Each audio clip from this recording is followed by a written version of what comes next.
There are 6 low-value mistakes that you are absolutely making that are completely destroying your chances with the highest quality of women. Women that you'd like to make your girlfriend or potential wife. And in this video, I'm going to outline every single one of the mistakes so you can stop doing them and give you a game plan to crush your interactions with the women you most desire. The first mistake is perhaps the most common and dangerous for successful, established men who are typically a bit older, and that is leading with your success. Most guys think that if they're successful, they make good money, they have a good lifestyle, that is the thing that's going to attract a woman. But this is dead wrong. Not only will it attract the lowest quality of women who are only interested in you for your money, for your lifestyle, for the superficial version of you, but it will also repel the highest quality of women who would be the best fit for you as a long-term partner. Here's what you need to understand if you're trying to date the top 1% of women. They're only looking for the top percentage of men. That means all of the men that you're competing with are also successful. They also have great jobs. They also run businesses. They also make great money. So those superficial things are not what's going to give you a competitive advantage with the most sought after women. Your money, your success, and your lifestyle are simply just the cost of admission to even be dealing with these women. Think about a city like New York. Most of my private clients live in wealthy, affluent cities like this. New York is one of the cities that has the densest population of millionaires per square mile. Because of this, if you want to separate yourself and really stand out to these types of women, the things that are going to matter most are your ability to create and establish a romantic, emotional connection that makes her want to see you again. The most important thing to remember about dating and women in general is that women operate based on emotion. Assuming that a woman is going to like you simply because of your resume is a very logical and transactional way of thinking about dating. Women don't operate from this frame. All she cares about is how you make her feel. And that's why if you'd like to date women at the highest level, your communication skills, your personality, and your character are all going to matter much more than your material success. Despite what the Red Pill gurus would tell you, simply getting money and status isn't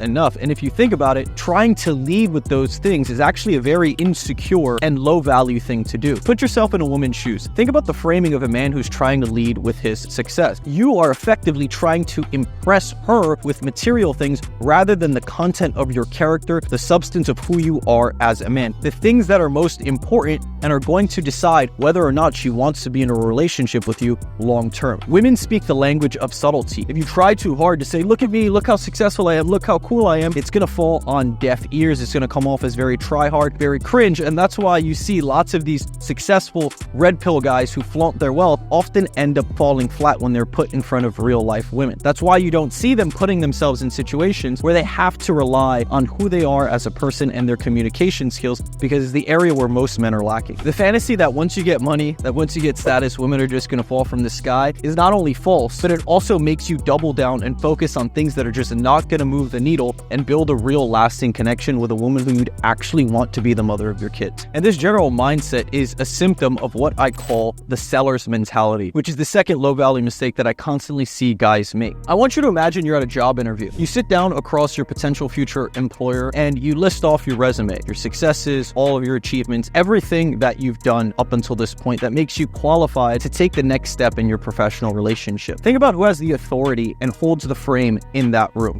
It's the interviewer. You, as the person who's trying to sell yourself and leaning on your achievements and successes, are beneath the other person. This is why when you try and sell yourself to the woman, you're inherently putting yourself beneath her, which means she's not going to see you as an equal. She's going to see you as someone she has to lower herself to be on the same level as. Most guys get around an attractive woman and they become a cucked version of themselves. They put on a filter. They stop acting like themselves because they think in order to sell themselves to the girl, they have to pretend to be someone that they're not. And the root cause of this is a deep insecurity, a feeling that you are not worthy or good enough for the girl, a fear of rejection. This is why guys often end up coming off as too nice. It's because they're simply saying what they think the girl wants to hear rather than saying what they truly feel. And when you do this, you destroy your ability to develop a true, authentic connection between you and her because you're no longer being the real you. And when you're operating from this seller's mentality and you put on this nice guy front, you're really just being nice and putting on a persona with an agenda, with the agenda of trying to make her like you. And that's the fundamental reason that women don't like nice guys. It's because they can detect the inauthenticity and they're repulsed by the fact that you are so insecure and unconfident in yourself to truly speak your mind and to be who you really are. And the true irony of this is that if you were willing to truly speak your mind and say the wrong thing, it would open up the door for you to say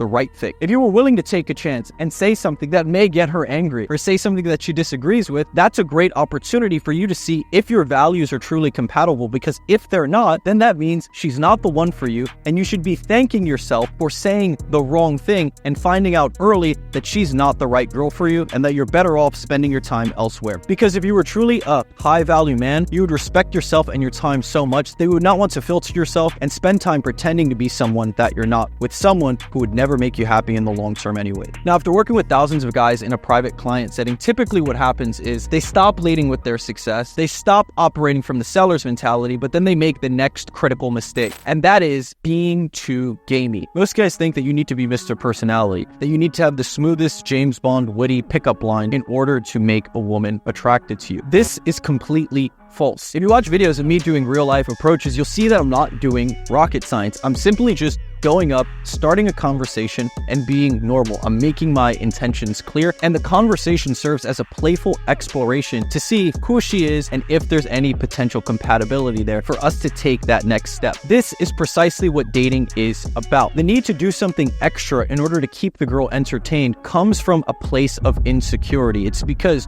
you feel that who you are as a person isn't enough to keep the girl interested. When the reality is that more than half the battle is being willing to put yourself out there and to go for what you want, to make your intentions clear and to leave it all out there on the table. Because the truth is, real game isn't about adding a bunch of tricks or witty one-liners. Because at the end of the day, they may get your foot in the door, they may make her laugh, they may get her interested for a second, but once that wears off and it's just you and her in a room together, the only thing that matters is the connection that she feels with you. And you can only hide behind cheap gimmicks and tricks for so long until the mask comes off and she sees who you really are. Most men are so overwhelmed with fear and anxiety that they can't even sit across from a girl for an hour and just be normal. That's why the biggest thing you can do to stand out as a man is feeling 100% comfortable being your true, authentic self in front of the girl. Because once you remove your insecurity, your fear of rejection, and the need to pretend to be someone that you're not, all that's left is you. And that's why it's important to actually be a man of substance, to be someone who is high value. And although it's a cringe and overused term, it really just means that who you are as a person is someone that's worth being with. And this is why it's so important to not make the next mistake, which is chasing versus pursuing. The reason most guys act too gamey, the reason they lead with their success, the reason that they operate from the seller's mentality is because they're chasing rather than pursuing. Most men approach dating from a place of scarcity. They put the woman on a pedestal and they put themselves beneath her. And because of this disparity, they're constantly chasing upwards, trying to get the woman to come down to their level and be an equal. The problem with this is that you operate from the assumption that the woman is better than you. That's why you have to chase her. However, when you operate from the mentality of a pursuer, you are placing yourself on an equal playing field with her. When you operate from a chasing mentality, you are over-investing with a low likelihood of the woman reciprocating your interest and investment. You're doing everything that you can just to get a small amount of attention in return, just to get a small amount of interest in return. Pursuing a woman is when you intelligently use your time, energy, and resources to invest into a woman who has a high likelihood of reciprocating that investment and ending up in a relationship with you. Most guys will chase. They'll drop everything they're doing. They'll rearrange their priorities to revolve around the girl. Meanwhile, if you're pursuing, your life, your priorities, and what you're doing still remains the same. The only difference is that you're adding that woman accordingly based on the investment that you're getting in return. You also have a level of emotional detachment from the outcome, meaning you are investing with the hopes that you guys can take the next step in the relationship if she seems compatible. But if you don't, you are not going to be heartbroken, your day is not going to be ruined, and you will simply move on to other options that will return that same investment you're looking for.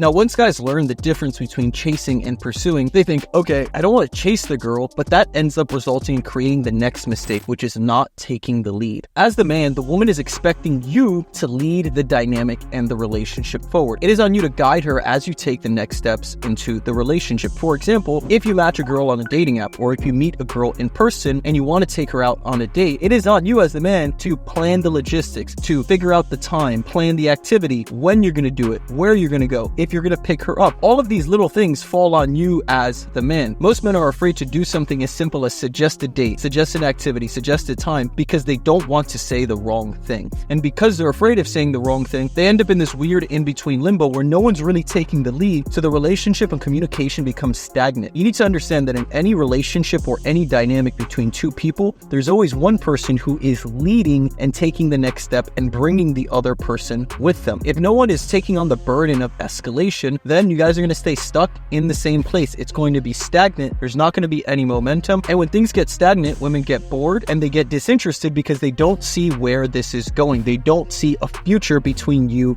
and the girl because you're not taking the lead and guiding her to that future you have for the both of you. So the next time you're texting a girl or planning a date, it is on you to organize all of the details, and it is on her to just show up and look pretty. If you want girls to say yes to your dates more often, take the lead. And when you're on the date, take the lead physically. Take the lead in conversation. Guide her to where you want to go. Because in a romantic relationship, most women will want to be led by a man that they respect. And that's why it's super important when you do get on a first date with a girl that you do take that next step and be physical. Most women will go on a first date, have a bunch of platonic small talk, and never actually make a move on her. Understand this. If you go on a date with a girl and you don't physically escalate in some way by holding hands, putting your arm around her, kissing her ideally, it is not a date. That was just two strangers hanging out. And if you want to leave a strong impression and make sure that she understands that you are pursuing her as a romantic option, then you need to escalate physically. If you don't, you'll be thrown away to the wayside and she'll think you're too scared and pussy to make a move and escalate physically and go for what you want. And I promise you, if you don't take the lead, you're going to make the next mistake, which is interviewing the girl. If you're not taking the lead, if you're not escalating verbally or physically, then the only thing left to do is to have a circular, boring, small talk conversation that goes nowhere. You end up on what I call the conversation treadmill. It's when you ask a bunch of aimless small talk questions, but don't do anything with it. Here's the simple way to avoid this.